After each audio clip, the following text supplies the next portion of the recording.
Turning on the recording. Okay. Additionally, people that have higher cardiorespiratory fitness are going to live longer. They're going to have lower rates of cardiovascular disease. Okay. It is this cardiorespiratory fitness, much more so than muscular fitness, that is going to function to counteract obesity, right? And it's going to be predictive of much better health outcomes from cancer, type 2 diabetes, and cardiovascular disease. So this is, okay, this is one of our absolute key kinds of things. Okay? So we got into a little bit of kind of the how and the why the other day, but when we want to test cardiorespiratory fitness, we want to do a test, right? I think I pulled the metabolic cart over and things, but the best way to test this, which we're not going to do in this class, we're not, and we can't feasibly do this in most people very often, unless you have kind of a lab setup, is to do what's called a maximal test, okay? We do a maximal test. And so maximal test, we can do what's called open circuit spirometry, which this is the metabolic cart that I wheeled over the other day. We collect all the air that you breathe out, okay? And we have you exercise at increasing work rates until you cannot go anymore, okay? So we can have, sorry you picked someone, we can put you on the treadmill here, okay? And we could have you walk or jog on the treadmill at some pace, and every couple of minutes we just make it steeper and steeper and steeper and steeper, and you just keep going until you can't go anymore. Okay? At some point, the work rate becomes so high that you cannot bring in and utilize enough oxygen to keep going at that work. Okay? That's a maximal test. That's a maximal test. Okay? A true max test is done on the treadmill. What we call a peak test is any kind of non-treadmill modality. So you can ride a bike, or you could do it on an elliptical if we wanted to, or a Stairmaster or something. We can really do this on any kind of exercise equipment, okay? If you take exercise physiology lab class, you will do it on a bike.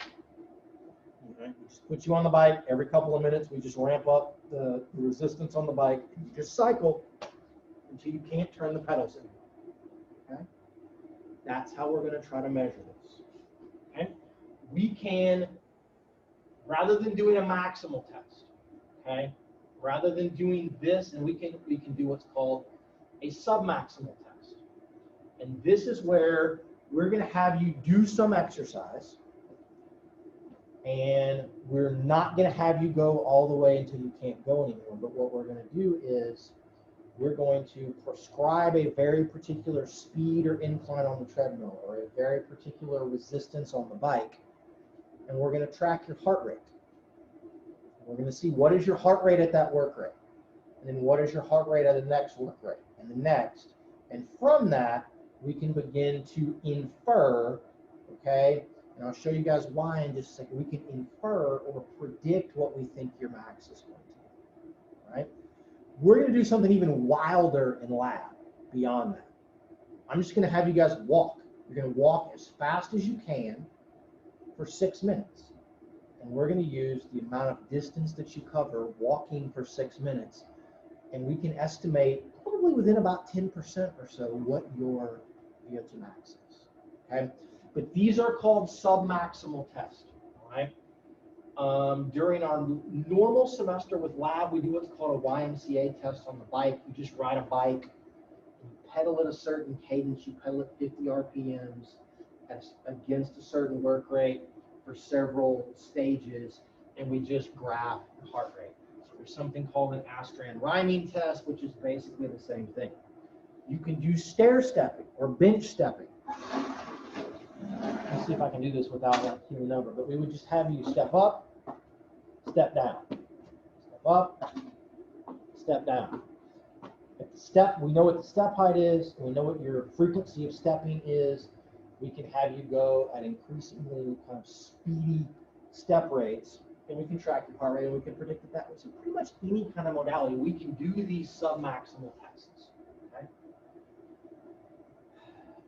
We talked about cardiac rehab last week. One of the primary things that people do in cardiac rehab when they're wanting to test people post a heart attack is they do a submaximal test on a treadmill that's called the Bruce protocol. It's very, very famous. Okay? In exercise testing and prescription class, you guys will practice doing the Bruce protocol. You start people off walking, you traditionally put them on there, you put all the EKG stuff on, and we're going to measure cardiovascular function in addition. And so you guys can kind of learn how that is all laid out. So my dad likes to brag on himself. So my dad is 73, and he has to go and get when you do a stress test at the hospital, if you guys have heard of something called a stress test or a cardiovascular stress test, it is on the treadmill with the EKG, you're doing this Bruce protocol. My dad can max it out. He can get to the end without having to stop. Most people get to a certain place and they stop before them. So my dad, they always marvel at my father, who is 73 and I'm sure is probably in better shape than almost everybody in this room, because he is truly like a psychopath. And like walks 14 times a day, and he has poles, like they look like ski poles, but he walks with his poles so he can use his arms more, and he still rides his bike all the time, and he's a freaking machine, which is great because he's probably gonna live to be 150 or something out of all of that. But that's a submaximal test, okay? Maximal, you go until you can't go anymore, and then we're gonna measure the air you're breathing out, and we're gonna give you actual direct measure. Submaximal test, you don't go all the way until you stop, although in some of them you could, and then we estimate based upon your heart rate, okay? So why is heart rate so important and so necessary for everything going forward? This is gonna be the really, really key thing that I want you guys to take away from today, okay?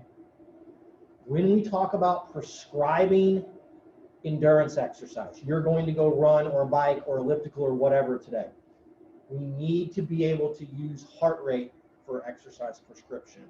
That's going to be because we can't really measure VO2 max easily. So we're going to use kind of heart rate max and a percentage of that, like our 1RM measure was for strength, okay? And so the reason that heart rate is so easy and important to use when measuring cardiorespiratory fitness is this is the relationship, this line here, this linear relationship between oxygen consumption or energy use during exercise and a corresponding heart rate, okay? As you use more and more energy during exercise, then your heart rate is going to go up, okay? At max VO2, most people are going to be at max cardiac output, and they're going to be at maximal heart rate, okay? So if we take two of you guys, okay? So if we were going to compare, I don't know, we compare Emily and Wynn to each other. No, we're not going to make any guesses on who might be more fit, but we're going to compare the two of you, okay? If I put both of you on the treadmill and had you run at 5 miles an hour, okay? Whichever one of you had the lower heart rate while you were running at 5 miles an hour is probably going to be in better shape, okay? And so when we estimate things, we look at, okay, so your heart rate is this at some work rate, and that's higher or lower than someone else at that work rate. If at the same work rate, your heart rate is higher, your VO2 is probably higher, and that means you're closer to your max. Okay? So we need to be able to use heart rate. All of our prediction equations and things, for the most part, are going to depend upon accurately measuring heart rate, which is great because almost all of you can get it from your watch right now. It's not the most accurate way to get it, but it's reasonably close.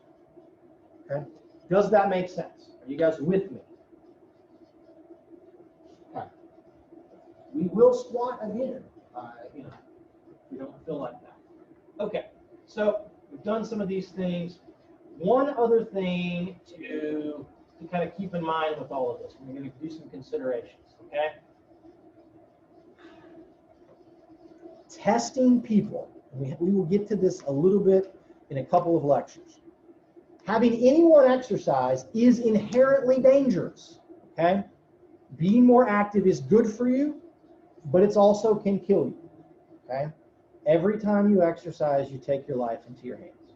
Just tell you. It's this tiniest, like slimmest, like, you know, it's like getting, the risk is like getting struck by lightning while being attacked by a shark kind of low in people that are y'all's age. But in older individuals, in people with cardiovascular disease, doing maximal tests where you ask them to try to get near their maximal age-predicted heart rate can be potentially dangerous. You probably are going to need to have a doctor present or have a doctor give them permission to do it, okay? And that's just kind of a cover our ass type of thing, okay? When we're doing our submaximal test, though, okay? One of the things that we need to be very, very kind of cognizant of when you're trying to assess VO2 max is that you must reach what's called a steady state heart rate, okay? And so to do this, you would have me like walk like this, okay? I'm walking. I need to do this for a couple of minutes at the exact same pace to let my heart rate increase, and then it should level off. That's called steady state. Steady state is when the heart rate levels off. So I'm walking like this, okay? I'm at some hopefully steady heart rate, and I start going faster. As I go faster, then I need to go for a couple of minutes there to again give my heart rate a chance to increase and level off once more, okay? And so we need stages that are going to be 2 to 3 minutes, probably 2 minutes at least long to be able to do this so that we can make sure that we can get an accurate and kind of steady measure of what our heart rate is, okay? So that's kind of our piece with this. This is the protocol for doing the YMCA bike test. You guys are not going to be responsible for knowing all of this. It's just in here because we typically do this in a lab, but I can show you guys kind of how crazy some of these estimations are. But everybody gets on the bike and you pedal at a particular resistance on the bike, and then you measure what your heart rate is, and then based upon where your heart rate comes in, we prescribe a couple of other stages at different kind of increasing work rates, and then we graph out what your heart rate was.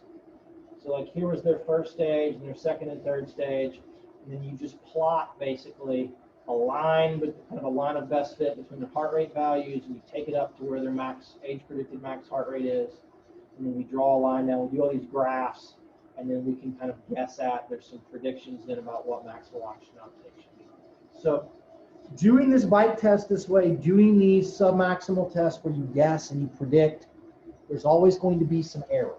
There's error in how accurately we measure heart rate, and then there's some error in that extrapolation from heart rate out to VO2. But it's reasonably good, okay? It's reasonably good. So one of the field tests, we're not going to do this one. I don't like this one as much as the 6-minute walk test, but you can walk a mile, and we have you measure your time and your heart rate at the end of walking a mile, and we use that with age, weight, and sex to estimate VO2. That's a reasonable thing to do. Then there's a jog and a run test. And you're going to have people run for 1.5 miles for 12 minutes, and you ask them to go as fast as they can, and then we can estimate from there. There are some problems with these kind of field tests. There's problems with what you guys are going to do in lab with the 6-minute walk test is you have to try, okay? You have to try. We're there, right? Nobody wants to try as hard as they can, then you're going to get predicted to be less fit than you were before. Okay, so we've got some advantages and disadvantages. I kind of want to stop with the kind of testing side of things there, okay? Has anybody ever had anybody done any of the experiments in our labs, or anybody had an actual VO2 max test done? Sorry, you have? Okay. Do you remember when this was? Was it recent? Like last year or something? Early last semester, okay. Whose lab was it in? Do you remember? It was, I was participating in someone's research. Someone's research thing? Okay. You want to describe what the test was like? Yeah, Did it suck at the end? Yeah. Yeah. I mean, I couldn't pedal anymore. Okay. So you did it on a bike and it wasn't the ends. The tests are fine. right up until they're not fine, which is like the last like 90 seconds or so of the test is really, really pretty rough. So, okay. All right. Well, so I can encourage you guys that if we get back to a place where we're doing in-person testing, that like this is a really kind of interesting thing that you guys should all think about. I would encourage you all to think about trying to come in and help out and do one of these, because it's really useful to know kind of what your level of kind of cardiorespiratory fitness is. Although we will know if you try on your walk test, we'll have a pretty reasonable idea about what that is. Okay. All right. So the next thing that we're going to get into, much like we did with muscular fitness, is we need to understand, how do we train? If I know what my cardiorespiratory fitness is, I want to be able to improve it. How should I train to improve it? And so we need to understand how we train. And then we also need to understand, which kind of the cat's out of the bag on all of this, but that if you do train, most of you can make your VO2 max go up a reasonable amount. You can become more fit. Okay? And so I'll mention a couple of the reasons kind of why that's going to be the case. Okay?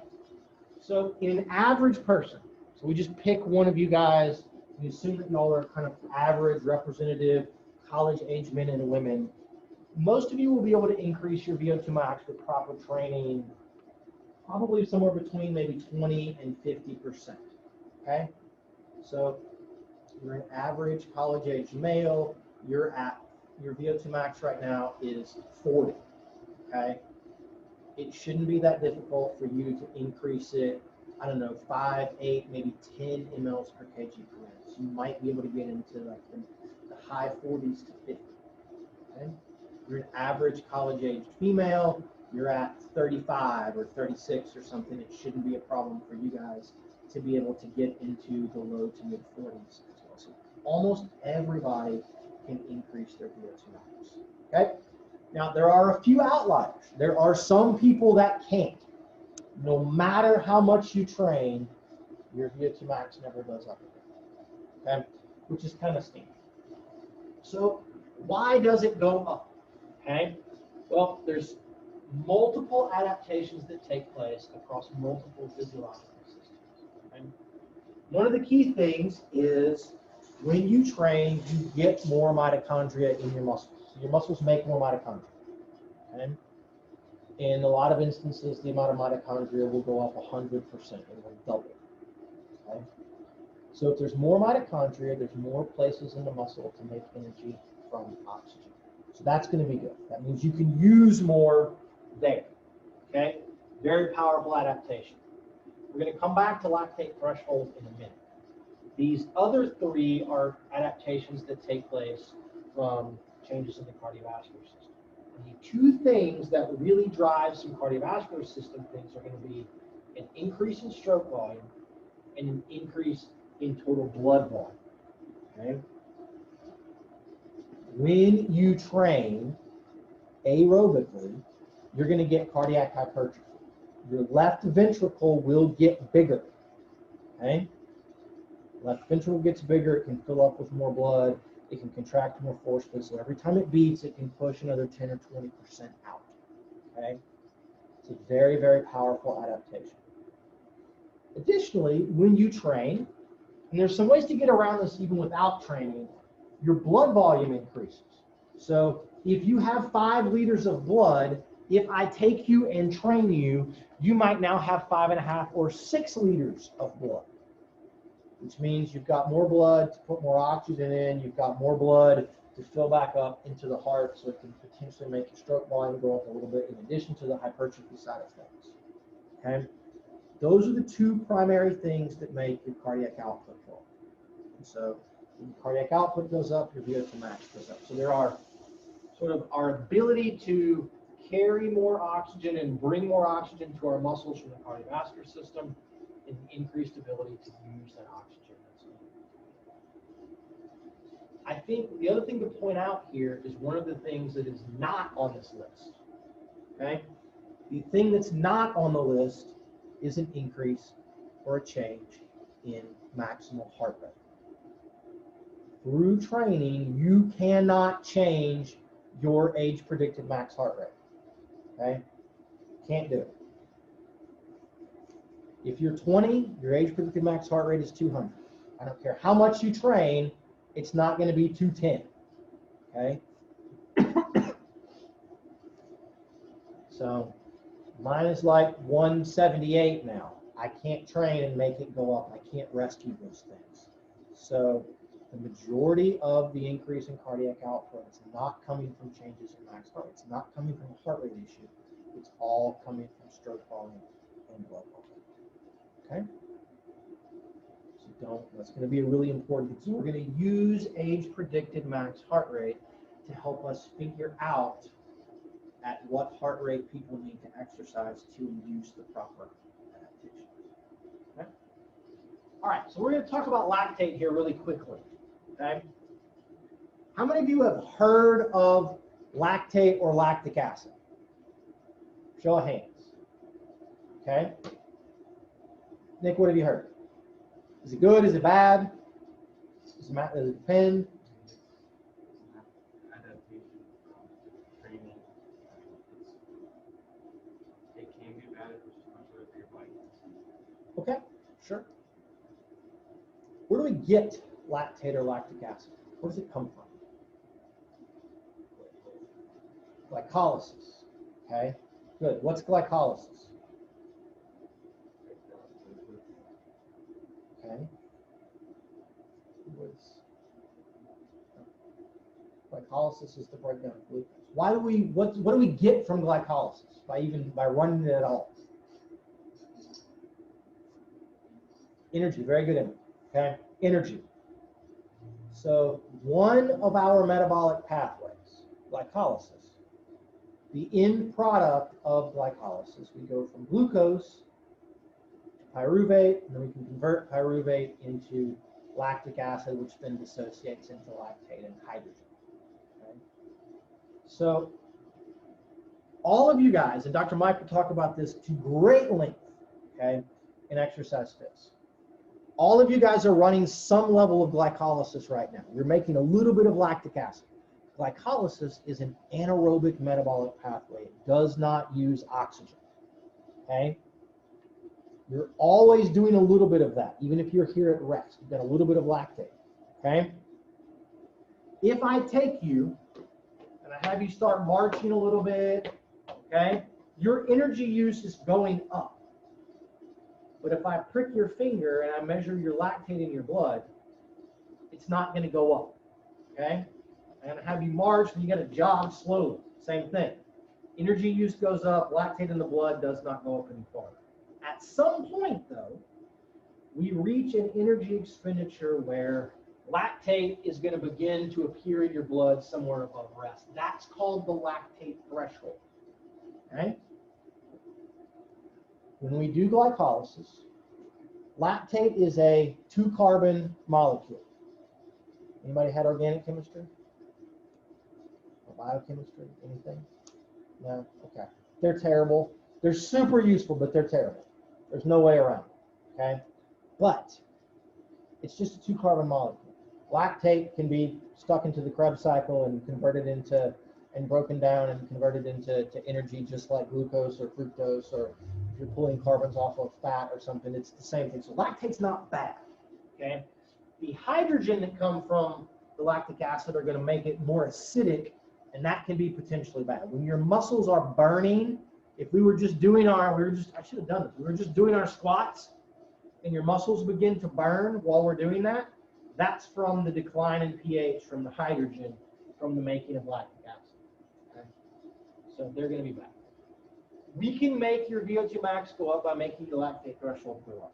As you become more trained, the running speed or cycling kind of resistance that you can go at before you begin to dramatically make more lactic acid and therefore have more and more glycolysis performed, which is inevitably going to cause you to have to fatigue and stop, that work rate is going to increase. So that's going to be a positive adaptation. Okay? Y'all will talk a lot more about this and what it means and how it helps with performance and various things in exercise physiology class. So if you want to know more, I'm happy to talk. We could talk, can come tomorrow to my graduate class where we're talking about metabolism, and we will talk about this like at length tomorrow. It's really important, but it's probably beyond the scope of our class. Okay? All right. So here are going to be the things that are going to affect our aerobic training responses. Like who is going to get a better VO2 max and to what extent? Okay? There's a lot of differences among people. About 40% of the difference in your training response is purely genetic. Okay? It's down to whatever your genes that you got from your parents are going to tell you. Some people, they run a little bit, they get super duper fit. Some people run all the time, they never ever get more fit. Okay? So some of it is this.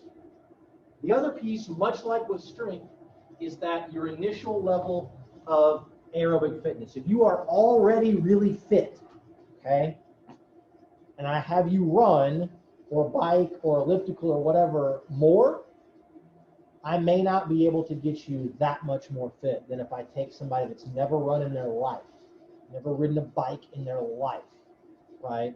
They're very sedentary, they're very cardiorespiratory unfit, and I start training them, they're going to have a much better response, probably, than somebody that's already super duper fit.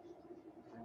That's called a ceiling effect. Like you've already trained yourself up kind of near your ceiling, so there's not much room left to be able to go. Okay? So the amount of exercise prescribed to any person, if we're going to do this training, okay, we have to worry about these kind of building blocks that we're going to put in here. This is going to look a lot, right, like the FIT principle. It's going to look a lot like what we talked about with strength training. And that is going to be, there needs to be some intensity at which you train. There needs to be a duration of a particular bout of exercise. There needs to be a frequency or number of times per week, and we have to pick an exercise mode. And really, it's these three on the top. The combination of all of these can equate to what we were going to call a training volume. And so, everybody get a sheet of paper for me if you've got paper, okay? For my people on Zoom, you're going to type this up, and then you're going to email it to me at the end of the day, okay? On your piece of paper, as you guys are getting ready, I want you to write down for me if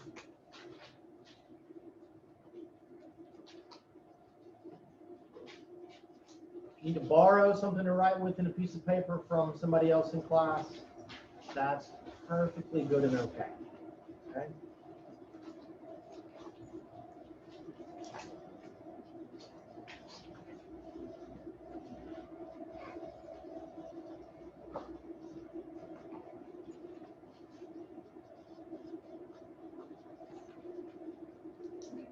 Okay. Here's what I want you to write down. Over the last 2 weeks, I want you to write down for me how many days each week, if you did anything, how many days per week did you engage in some sort of aerobic training? Okay? This is, it could be walking, but it would be walking with the express purpose of becoming more fit. Okay? You probably know what I'm talking about if you've ever been to the Huff at all. Ladies, I'm sorry, it's mostly y'all, but I'm talking about on the treadmill with the incline way up, like leaned way back, doing things. You see that some? But it could be walking, it could be running, it could be biking, it could be treadmill, it could be the elliptical, it could be the Stairmaster, or something like that. Write down the number of days in the last 2 weeks that you've done it. Okay?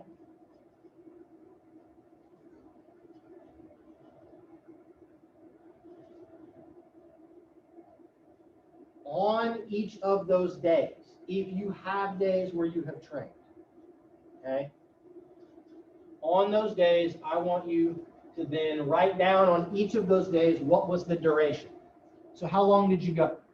Okay? Did you go 10 minutes? Did you go an hour? Right? Like, what did you do?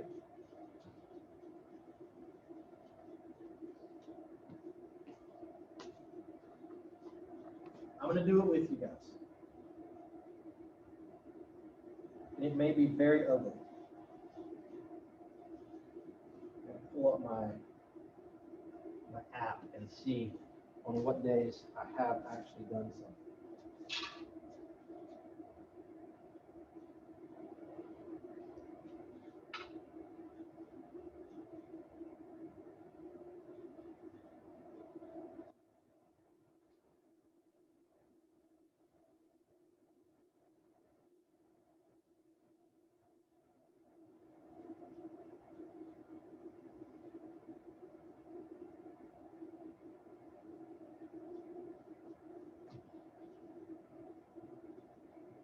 The last 2 weeks, I've done 4 days.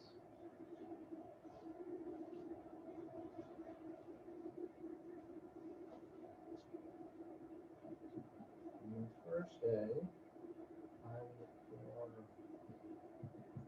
for 20 minutes. On the next day, I went for 7. Then we went for, what's that going to be? 21 minutes. And then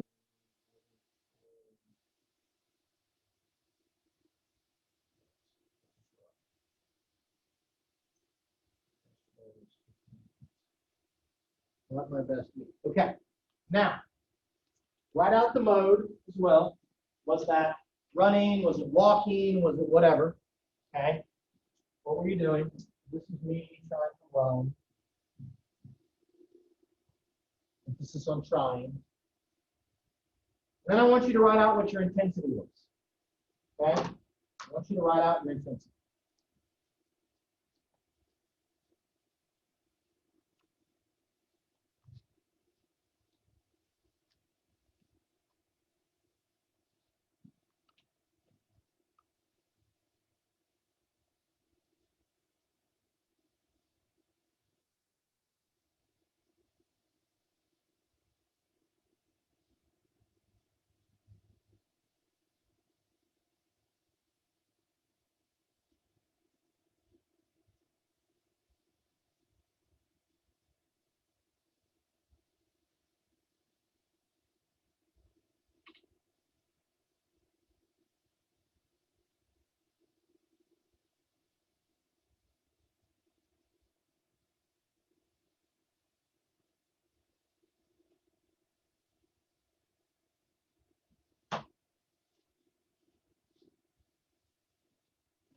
Okay. Would anyone like to volunteer your results?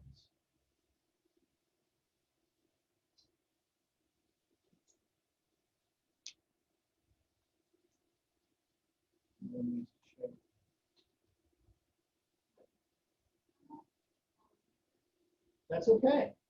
And I'm sorry, you are mad.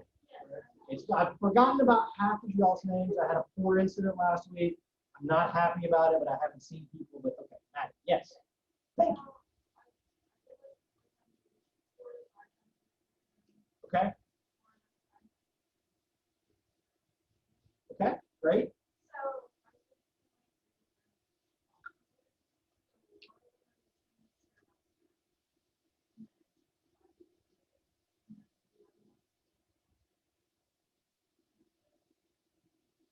Okay, great.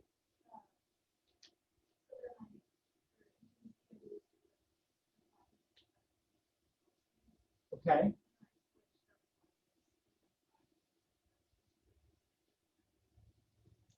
Mhm. I've seen people do that.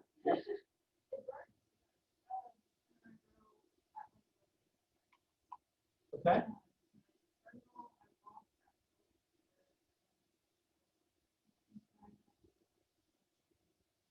Okay. Okay. Awesome. Anyone else like to share?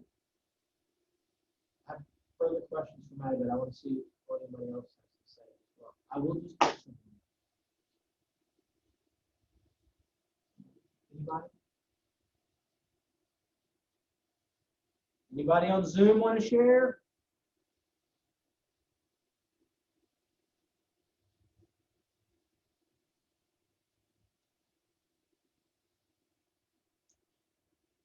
Sarah, do you want to share?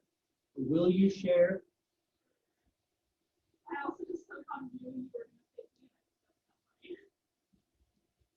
About 5 or 6 days a week, I do a cycle run class. Okay. So it's 45 minutes spin cycling class. Okay. But what is really hard? This kind of comes back to Maddie's question too, right? So what's really hard? Like I'm resistance on the bike. Mhm.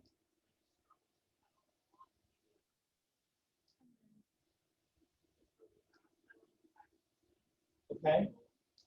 Sure. I appreciate that it's difficult. So how do we know what that intensity is? How do we know how that intensity might relate to what Maddie was talking about at, like, I'm on the Stairmaster at a, you said like an 8 or 10 or a 10. What's a 10? It goes really fast. But what's really fast? Really fast to you, or really fast to somebody that was really tall? Like, how do we know? Depends on the person, sure. Okay. You guys see the problem that we're getting at? So the intensity portion of things is the most difficult thing to quantify, right? Because I can tell you guys, like, I've done this running and stuff over here. I can tell you how much distance I covered. I can tell you what my pace is on those things. And I can tell you what it felt like on the day when I was doing it, okay? But none of that really tells us anything about what's the intensity, okay? What's the intensity? Because I can tell you of the things that are on here, okay? When you're going to do aerobic training, the single most important thing to adapt and to make your VO2 max go, okay, is that intensity. Having the intensity be high enough. Okay, have it be high enough is going to be the single most important thing. Okay? It's also the thing, much like with resistance training, not exercising at a high enough intensity is also probably the single biggest mistake people make. Okay? Why is that? Because it sucks. Okay? Sarah says it was hard. Okay? Or it's very, very difficult. Do you enjoy doing that when it's very difficult like that, Sarah? No. Okay. In the moment while you're doing it, though, you're like, this sucks. Like when you're done, you're like, ooh, I feel pretty good about myself that I did something and that was worthwhile. Am I the only person that thinks that? Well, my dad, on the other hand, dad is like, whatever, it's hard, it's great. I'm like, you're a psychopath. Okay, I did the same thing. When you're doing it, do you think it's hard? Is that setting, are those settings reasonably hard for you, or it's pretty difficult? Okay.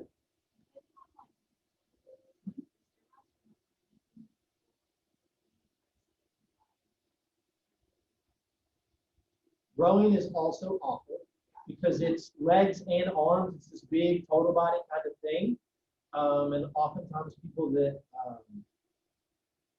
don't really know what you're doing very well with rowing, like your arms will get tired before your legs because you're too arm focused on things, and really you've got to push with your legs and just kind of bring the arms along, so it can be really rough. Okay, that's good, right? So we're trying to do the right thing. But my question is, how hard does it need to be? How hard is hard enough? How difficult is difficult enough to be able to do that?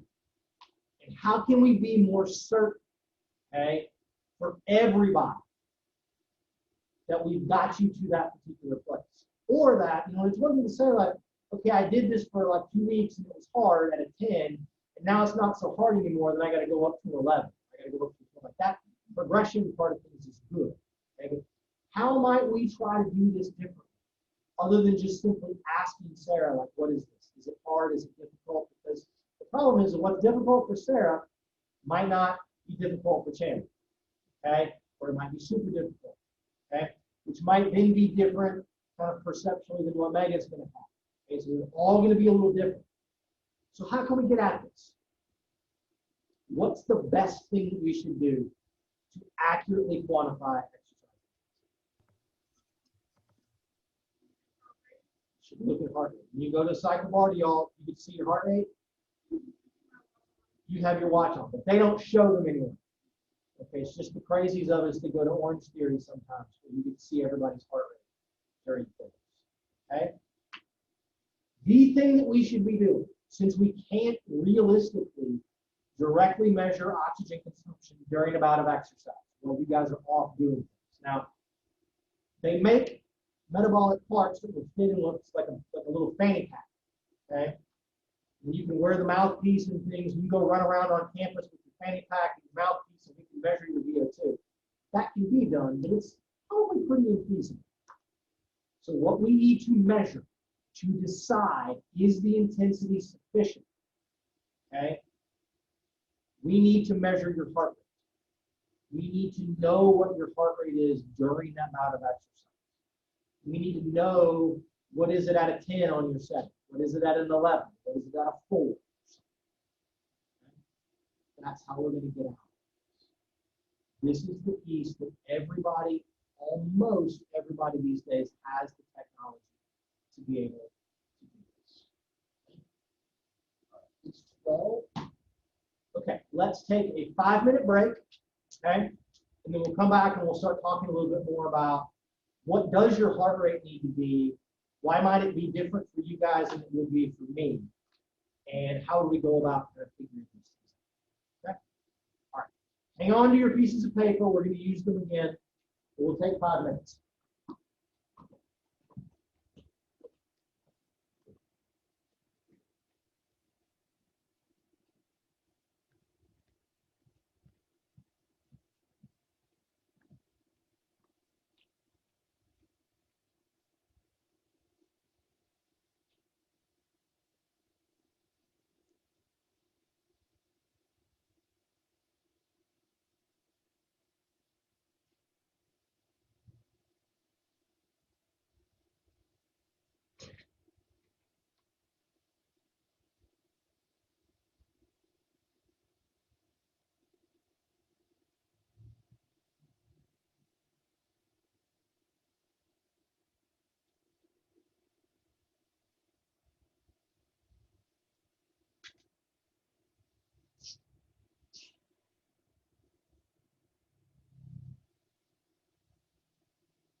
Resume our recording. So before we get into kind of how we quantify what the intensity portion of all of this is, okay? I told you guys that intensity is the most important thing. In most people, okay, especially for kind of young, healthy folks like you guys, in old, out of shape people like me, it becomes a little less of an issue, but we're still pretty close. In most people, you've got to be at least 50%, okay? An intensity that's at least 50% of your VO2 max in order to drive adaptations and make your VO2 max go up. Okay? So what does that mean in most people? Walking's probably not enough. Okay? Even if it's fast, if it's on level ground, walking's probably not enough. Okay? So for most of you, you probably at least need to jog. If you have been previously very sedentary, then maybe walking gets you a little bit. For most people, walking's not. Okay? On the duration and frequency, I want to explain a little bit. Intensity is really the most important thing. Okay? But duration and intensity are also important. Duration and frequency, sorry, are also important. But there's kind of top-end limits to these things. Okay? If the amount of time that you spend during your bout of exercise, if it's longer, okay, that's better up to a certain point. So doing 20 minutes at 60% of VO2 max is better than doing 10 minutes at 60% of VO2 max. Does that make sense? You guys kind of understand that? This holds up to about 40 minutes of exercise in a given bout. Okay? So 40 minutes is better than 35, 35 better than 25, et cetera, et cetera. The problem, though, is that after 40, there's no further improvements. So you're going to get just as much of an improvement in fitness from running for 40 minutes as you are for running for 4 hours, okay, or an hour and a half. So I have some thoughts on kind of professional distance athletes if they run too long and they do too much. But after 40 minutes, there's no further increase in VO2 max. Okay, that doesn't always mean there's not a utility in going for an hour and a half or 2 hours, especially if your race is going to be that long or longer. But there's not going to be any more of an increase in VO2 max. Similar with frequency and the number of days per week. Going 2 days a week is better than 1. 3 days is better than 2, and that holds up to about 5 days per week. Okay, up to about 5 days. After 5 days of aerobic exercise, a 6th and a 7th day of doing aerobic exercise in a week yields you no further increases in VO2. So 6 or 7 is about as good as 5 in days, assuming everything else is. Okay? We don't fully understand exactly why this is going to be the case, but I think it illustrates that sometimes people can train too much, and that having a little bit of rest and recovery time is also okay. But for most people, duration and frequency are rarely going to be. Most people aren't doing more than 5 days per week. Most people probably aren't doing much more than 40 minutes unless you're training for some kind of it's going to last. Okay? But intensity is the real key. This is the place where most people kind of undershoot goals. Okay. So here's where we're going to get at this. Okay? How we put these things together for prescribing aerobic exercise. This is what people should be doing. Okay?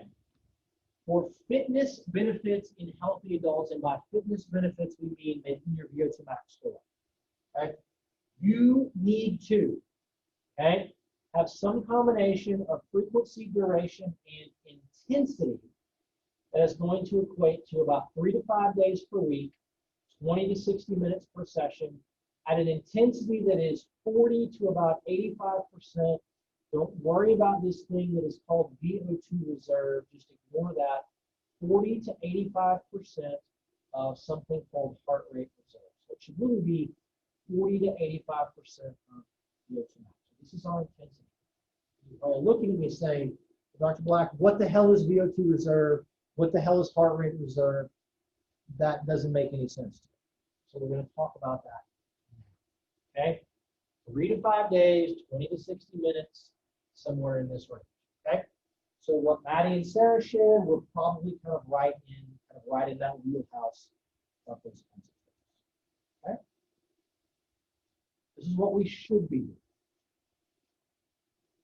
So in order for us to be able to give feedback to a particular person, or you to give feedback to yourself and see how you might want to modulate your exercise intensity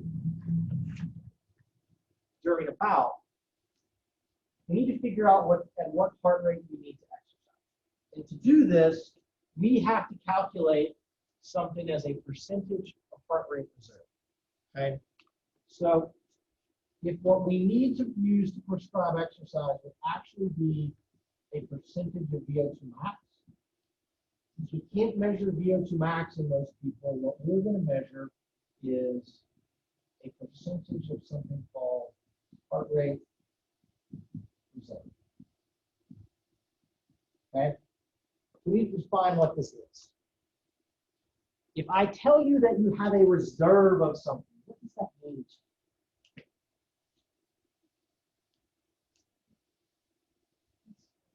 Stored up. Okay, good. Heart rate reserve, in many ways, is trying to quantify how much sort of stored up additional heart rate do you have to be able to use to raise your cardiac output beyond where you are right now. So you guys are all sitting here, you're resting, you have a heart rate that is something. you also have an age predicted max heart rate. The distance between where your heart rate is right now and your age predicted max is your heart rate reserve. Okay? So we can calculate heart rate reserve as, okay, age predicted max minus resting heart rate. Okay? So on your sheet of paper, we're gonna do an example. What I want everybody to do. I want you to write down your age. Okay? Write down your age. My Zoom folks, y'all type out your age. Okay? I'm gonna put my age on here. So I am unfortunately 42 years old. Okay? We're gonna get age predicted max by taking 220 and subtracting your age from it. You guys do this. 220 and subtract your age. So 220 minus 42 for me is unfortunately 178. Okay. My age predicted max heart rate is 78, 178. Y'all's is going to be probably much, much closer to give or take a beat or two, about 200. Okay. Now, for any of you that have, okay, if you have a Fitbit watch or an Apple Watch that measures your heart rate, look at your watch, figure out what your heart rate is. What is your heart rate right now while you're sitting? Okay? And you can write that on this sheet. I measured mine in my office this morning, okay? And so mine was about 63 beats per minute.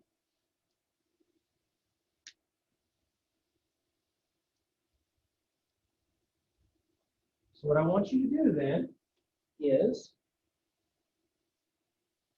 I want you to take your age predicted max heart rate. I want you to subtract your resting heart rate from it. Make sure I'm doing my math correctly. So my heart rate reserve is 115 beats per minute. Okay? So you guys calculate yours. It's okay. Just use like 60 or something as your resting heart rate. That'll be fine. Something to make the math. Okay? Just going to illustrate a point.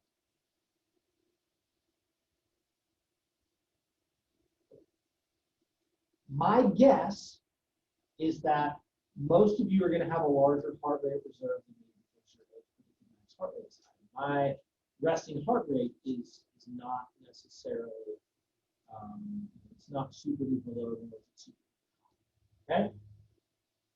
So when I go to exercise, or when you guys go to exercise, I have from here at rest, I have about 115 beats per minute of heart rate that I can add on to my resting rate in order to increase my cardiac output before I essentially reach max. So when I max out my heart rate, I pretty much reach maximum VO2. Okay?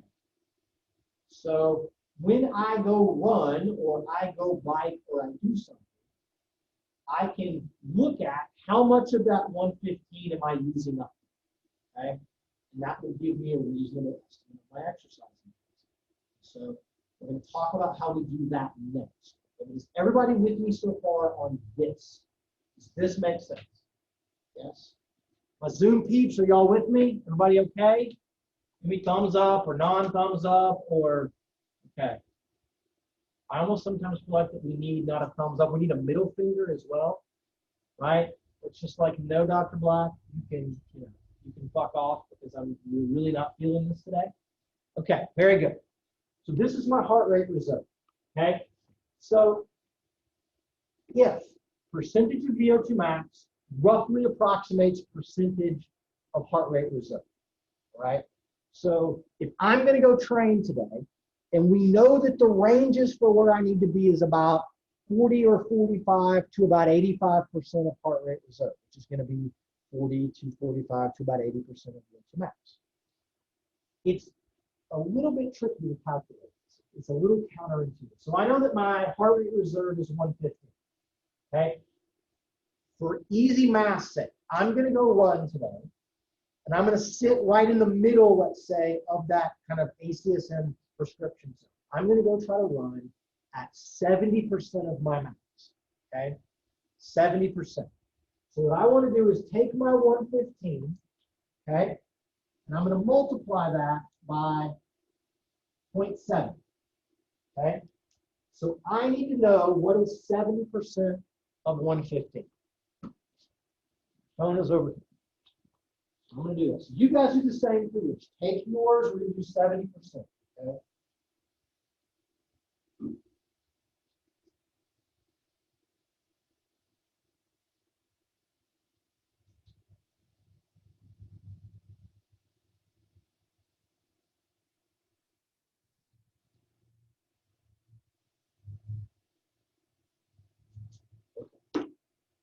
So I'm going to get from there, it's 80.5 for me. So we're going to call that 81 beats per minute.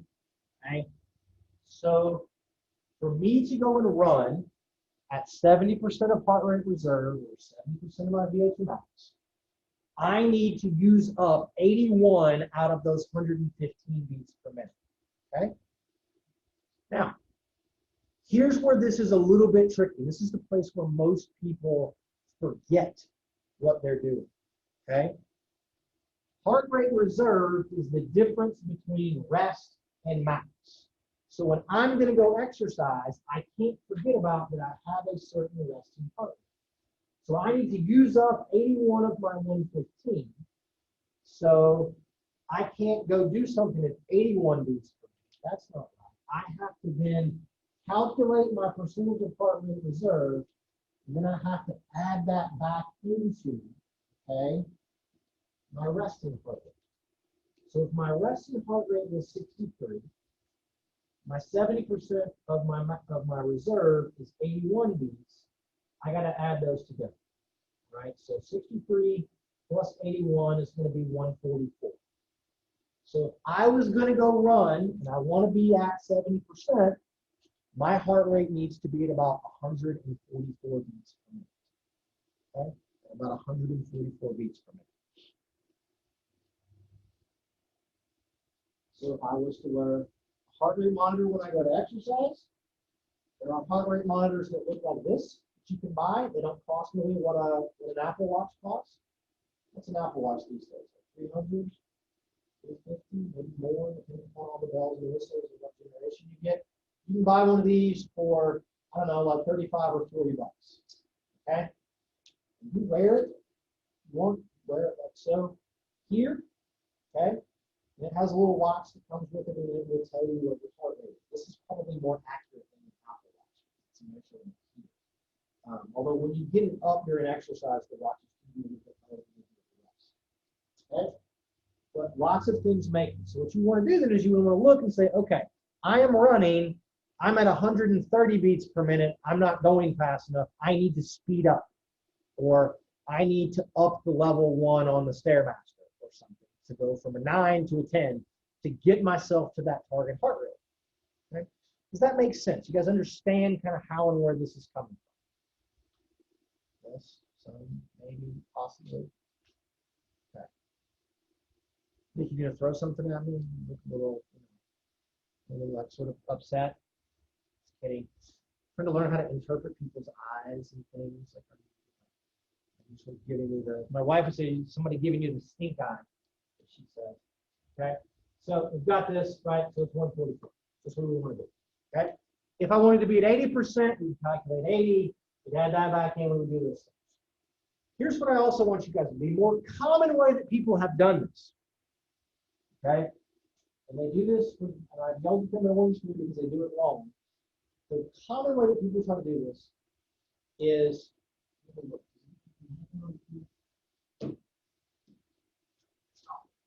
You guys ever been on a treadmill or something, a piece of exercise equipment, and it has the heart rate zones on there? And it will say, like, if you're at this place, this is the fat burning zone, and you're in this place, this is the like fitness zone or something. Those zones are stupid, right? There's not a fat burning zone. I hate to tell you guys, you're here, you're always burning some fat. Like, all exercise burns some fat if you're eating some fat. There's not one like secret magic kind of thing. It's going to go for all of them. If there is a fitness zone, it's got to be above kind of 50%. Okay. Those things tend to be prescribed based on a percentage of maximal heart rate. Okay. We used to prescribe exercise as a percentage of max. So if I was going to be at 70% of my age predicted max heart rate, okay, so 70% of 178 is 125. Okay, so 125 for me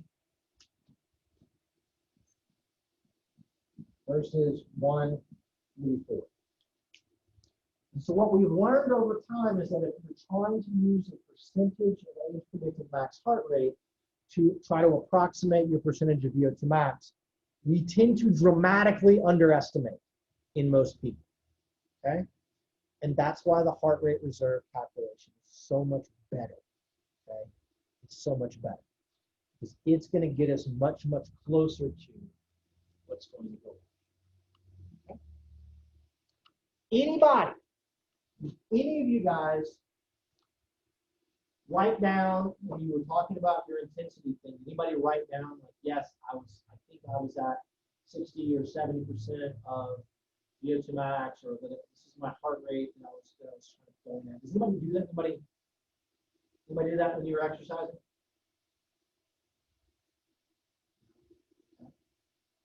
You should. Okay? It's financially feasible. The best way to train is you need to look at your heart rate. You need to understand, if you really want to try to maximize your abilities to get your adaptations, you need to know what your heart rate is so that you can know exactly how hard you're working to make sure you're active. Also, as your VO2 max increases, as you become more fit, then your heart rate's going to tend to fall. If I'm running at 8 miles an hour, my heart rate's going to be lower than I'm more fit. And so you need to know how much it's changing so you can know how much they need to increase it.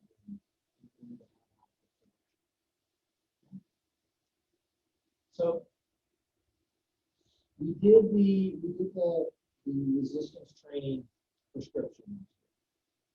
Okay. I haven't looked through very many of them, but I'm just glancing. Right? What do you guys think is the most commonly missed thing in all exercise?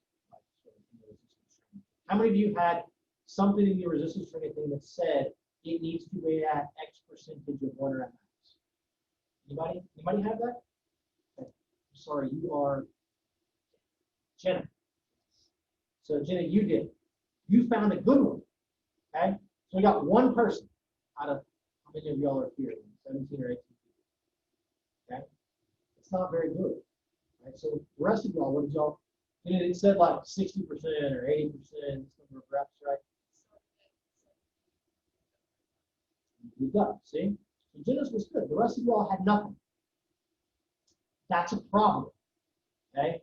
I hope, since they didn't, that you all said that in the critique. They did not have a percentage. And they needed to. That's how we improve this. Okay?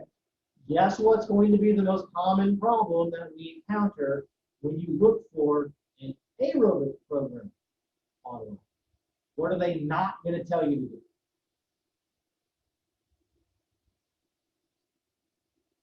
It's not going to be a percentage of VO2 max. There's not going to be a target heart rate. It's just going to say, go and run at a brisk pace. Well, what the hell is a brisk pace? Right? I don't know what that is. I mean, I can get a reasonable approximation, I guess. But what's that? Okay? This is the place where people miss and people don't adhere adequately to kind of relatively straightforward and easy science. Intensity is the most important thing to drive adaptations, and yet it's the one thing, because it requires a small extra step to measure heart rate, that most people in most prescriptions do nothing with, right? It will say, go and run so that you know that it feels this way, and then the next time when that feels easier, go a little bit faster. That's fine. This is the way to do it. This is the way to really get at all of this, okay? Did I ask if any of you resistance train? Have you changed how you train and move it based on what we've learned in class so far?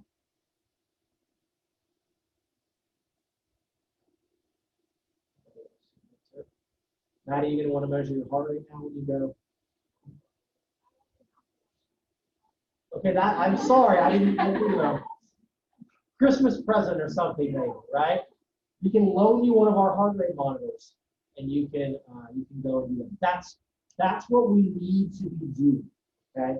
And that was one of the reasons, one of the reasons that I picked Orange Theory over something else is because there's actual, you see on this giant board your and everyone else's heart rates, and you get into a certain zone, like it gets up at a certain height and it color codes it, and you got to spend X amount of time in all of this, and so it's like, you know, make your stuff go faster and slower. They don't do it exactly as I would prefer them to, but it's reasonably close. But I need somebody to yell at me or I won't run faster.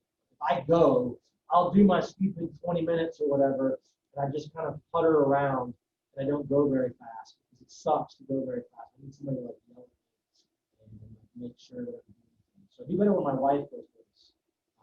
She hates running, so she likes to walk, and she walks super fast. I told you guys my wife is 5'3", and our waist is at the exact same height. And she's all arms and legs, and I'm all midsection. I have little baby T-Rex arms, little short, like stubby legs. So we walk like literally, like our pant length is the same on those kinds of things. So it's really crazy. But she likes to take these big long strides and things. So this also comes up because her birthday is Friday, and I'm trying to find her pants and tops, and she has no midsection, so she's kind of interested person to shop for pants that fit and sweaters and things, and are like super long, like crop sweaters or like regular sweaters for her and things and so forth. I'm sorry. Sorry, you had a question.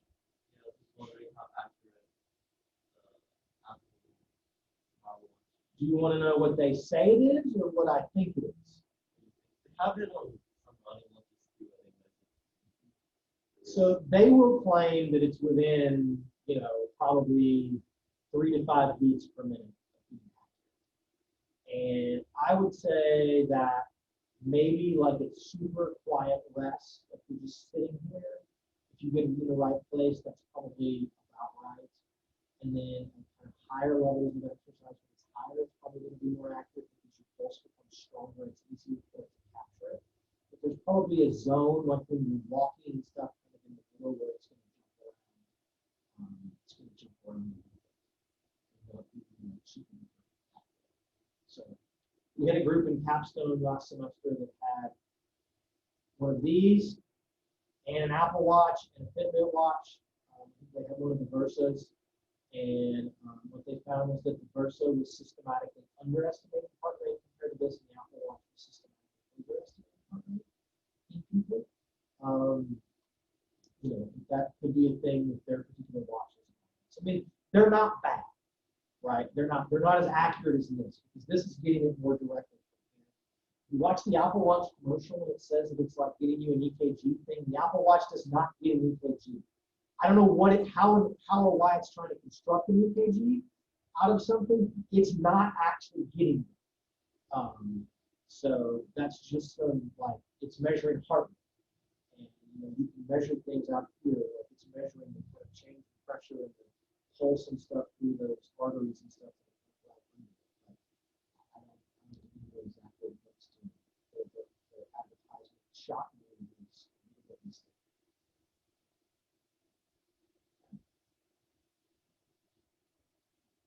Any questions about this? This will be on the test.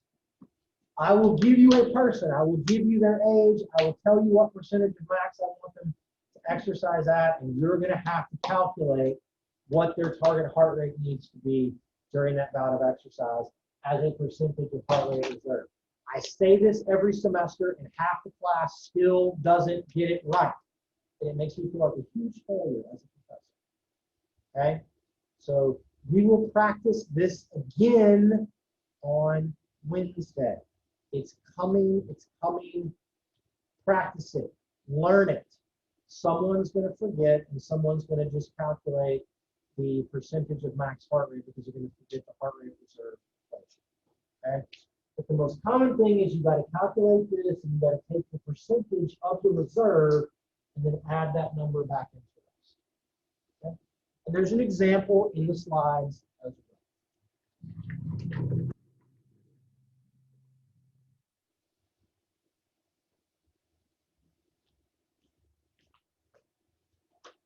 Okay. So health, fitness, blah, blah, that's fine, that's fine. This one we've done the heart rate reserve. Here's how we calculate these things. Okay, advantages. So what we just did is called the Carbonian method. It's also called the heart rate reserve method. Okay, but that's what it is. So here's your example at 70%, resting at 60. So one of you, let's say 20-year-old person who's resting heart rate at 60. And we can keep that in the same kind of a thing, okay, when we want to analyze a training program, we can look at FIT, and we can look at PROS. So with FIT, we're going to be in the same place, right, where it's like, how frequently are you doing things? What is the intensity? What's the time? What's the type?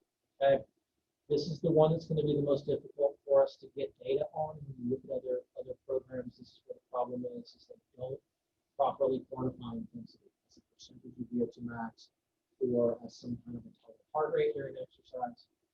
That is not very well laid out. Much like with resistance training, we need to overload. Okay?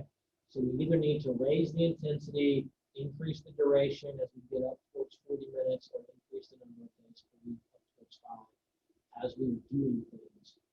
Or when things become easy, go along. Or go another day, or go a little bit faster. Right? Like that's the kind of the idea of overload. Progressive overload is just we need to reassess, we look at all of this.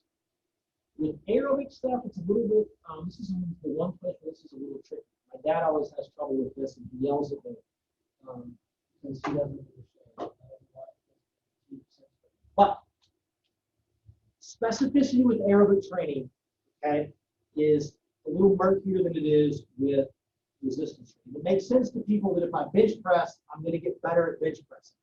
If I squat, I'm going to get better at squatting. With aerobic exercise, you're going to get better at what it is that you're doing. So if you run, you become a better runner. If you bike, you become a better biker, better on the bike. If you swim, you become a better swimmer. If you row, a better rower. Where it gets tricky, though, is that there's not a lot of crossover. Running a bunch is not going to make you a better cyclist. My VO2 max may have gone up, so it may go up in cycling a little bit, but it's not really as much as it goes up. Okay? The caveat to all of this is if you're very, very unfit, okay? If you're very unfit, running can help you become a better cyclist. Just having some additional endurance will make you a better cyclist. It will make you a better runner. This is where my dad would always get confused. He used to be a marathon runner. He would run all the time, and he'd take a day off and go cycling. He'd be like, yeah, but I went cycling, right? Like, and I went pretty hard, but that should help me with my running. I'm like, no, that it doesn't. He's so fit as a runner that going and cycling is not going to be very, very helpful. Might have been helpful because he wasn't on speed that day, but otherwise, okay? So you're going to get better at the modality that you're using and in the muscle groups that you're using. There's going to be a little bit of transfer because you're also going to get this cardiovascular.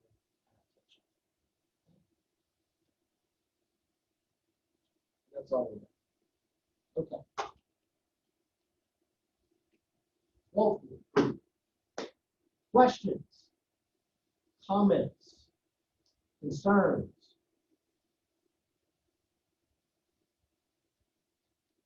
Sorry. And also, like you receive scale. Yes. About that. Great question.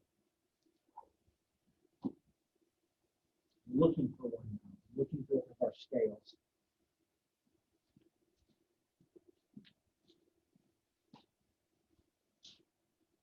I have one, but it's not very big, so nobody can read this.